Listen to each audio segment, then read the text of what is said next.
night was a shroud, heavy and silent, as the train carved its way through the darkness. The rhythmic clatter of wheels against tracks was the only sound in the empty carriage, a lullaby for the few passengers aboard. Most had surrendered to sleep, their heads lolling against windows or slumped onto folded arms. My colleague, Tom, was no exception. His breathing slow and steady, lost in some dreamless void. But sleep eluded me. Perhaps it was the unnatural quiet of the train, or the way the dim, flickering lights cast long, skeletal shadows across the aisle. Whatever the reason, I found myself restless, my skin prickling with unease. Needing to shake off the creeping dread, I decided to visit the washroom. Our seats were at the far end of the carriage, uncomfortably close to the public toilet, a cramped, fluorescent-lit space that always carried the faint scent of antiseptic and something older, something stale. As I approached, I froze. An old man sat hunched on the floor beside the toilet door, his knees drawn up to his chest. His clothes were ragged, caked with grime, as though he had crawled through the earth itself. His hair was a wild tangle of greasy strands, and his face, when he finally lifted it, was a map of deep, sorrowful lines. But it was his eyes that rooted me to the spot. They were not human. Not entirely. Dark, sunken, yet glinting with something ancient, something knowing, a gaze that carried the weight of unseen worlds. My throat tightened, but I forced out the question, my voice barely above a whisper. "Where are you going, sir?" The old man said nothing. Only stared, his lips pressed into a thin, knowing line. Then, slowly, he bowed his head again, as if dismissing me. Swallowing hard, I stepped past him into the washroom, my pulse hammering in my ears. When I emerged, he was gone. No sound of retreating footsteps. No trace of his presence. Just empty space where he had been. I returned to my seat, the cold seeping into my bones, despite the train's feeble heating. The temperature outside was a biting 2 degrees Celsius, yet sweat beaded on my forehead. That was when I saw it, the half-open toilet door, and within the sliver of darkness, a pair of eyes, red, glowing like embers in the black, wider than any human eyes had a right to be. They stared, unblinking, drilling into me with an intensity that made my breath hitch. My muscles locked. I wanted to run, to scream, but terror had stolen my voice, gritting my teeth. I forced myself to stand and approach the door. My fingers trembled as I pushed it open fully. Nothing.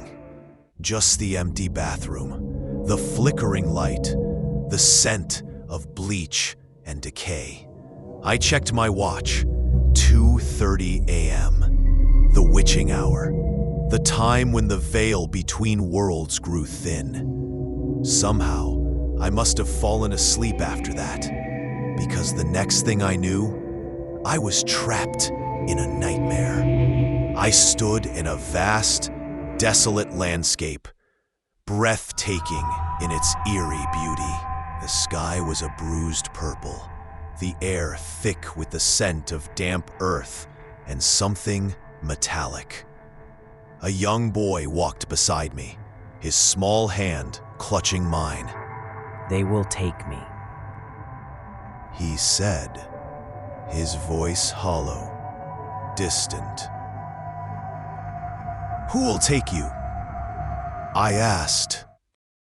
"Them." Before I could press further, shadowy figures emerged. Tall, veiled women with movements too smooth, too fluid. Their faces were hidden, but I felt their gazes, cold and assessing. One reached out, her fingers long and skeletal, and took the boy's hand. Then they were gone. I woke with a gasp, my shirt clinging to my sweat-slicked skin. The train was still moving, still dark. Needing to steady myself, I stumbled back to the washroom. And that was when I saw her. A woman, if she could be called that, stood just outside the bathroom door. Taller than any person had a right to be, draped in a tattered veil that swayed as if caught in an unfelt wind. Only her eyes were visible, two burning coals of crimson, fixed on me with an intensity that turned my blood to ice. "Which way is the bathroom?" She asked, her voice a rustling whisper, like dry leaves scraping against stone. I ran. Back to my seat, shaking Tom awake, dragging him to the spot where she had stood. But there was nothing. No woman. No eyes. Just the empty corridor and the mocking hum of the train. Tom dismissed it as exhaustion, a trick of the mind. I almost believed him, until we reached our destination. Dawn had barely broken when the train shuddered to a halt. As we stepped onto the platform, a commotion caught my eye.